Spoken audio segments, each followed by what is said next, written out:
दोस्तों हम देखते हैं कि इमरान तक इन तमाम तकफ़ुरों को मार देता है और ओलिविया खातून से कहता है कि आपको पता होना चाहिए कि शहनशाह ने मुझे यहाँ क्यों भेजा है। तो ओलिविया खातून कहती हैं कि तकफ़ुरों को तो आपने मार दिया है, इसका मतलब आप यहाँ हुक्मरान बनने आए हैं। तो इमरान तकिन कहता है कि आप बहुत समझदार खातून लगती हैं और शहनशाह ने आपको एक ज़िम्मेदारी भेजी है और मुझे उस्मान का सर काटने के लिए कहा है। इतने में इमरान तकिन तख्त पर बैठ जाता है और इतने में दोस्तों हम देखते हैं कि किस्मत खातून को भी होश आ जाता है और रूहान इल्जिम खातून को लेकर कमरे में आता है। तो खातून से कहता है कि तुम्हें अपना ख्याल रखना होगा।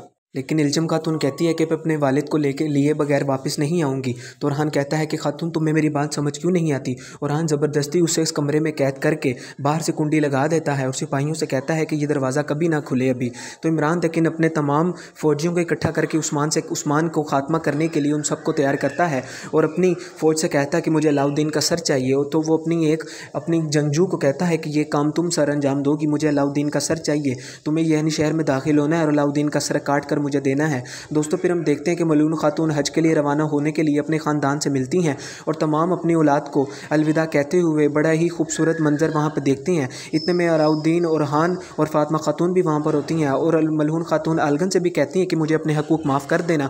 दोस्तों वहाँ पर गाजी सिपाही भी होता है और तमाम खातून भी होती हैं। दोस्तों फिर हम देखते हैं कि सरहदी बाज़ार में गोंजा खातून और गुजरकोताई भी होते हैं। इतने में ताजुद्दीन नोयान खैमे से बाहर आता है और गोंजा खातून से कहता है कि आप मेरा इंतज़ार कर रही थी तो मैं आपको इंतज़ार हरगिज़ ना करवाता।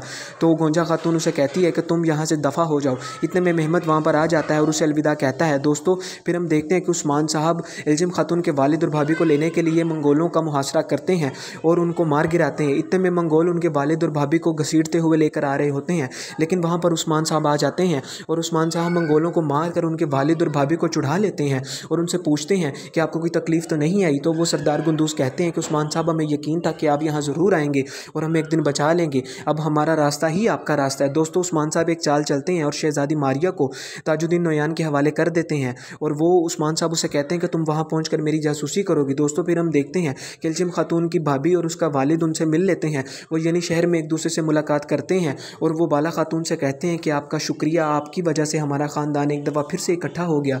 दोस्तों फिर हम देखते हैं कि बाला खातून भी उनका शुक्रगुज़ार करती हैं और उनसे कहती हैं कि उस्मान साहब आपका दीवान में मुंतज़िर कर रहे हैं। दोस्तों फिर हम देखते हैं कि वहाँ पर मंगोल का सिपाही ताजुद्दीन नोयान के पास आकर कहता है कि शहज़ादी मारिया हमारे कब्ज़े में है, उसे खैमे में लाया जा रहा है। तो ताजुद्दीन नोयान कहता है कि उस्मान के पास मैं शहज़ादी मारिया का तोहफ़ा लेकर जाऊँगा। दोस्तों फिर उस्मान साहब गुंदूस सरदार को बुलाकर पूछते हैं कि आप बताएं कि आपका कबीला कहाँ आबाद होगा। तो गुंदूस सरदार कहता है कि मैं भी आपका साथ कभी नहीं छोड़ूंगा, मैं अपना कबीले को बसाऊँगा और ताकतवर होकर इंशाअल्लाह दोबारा वापस आऊँगा।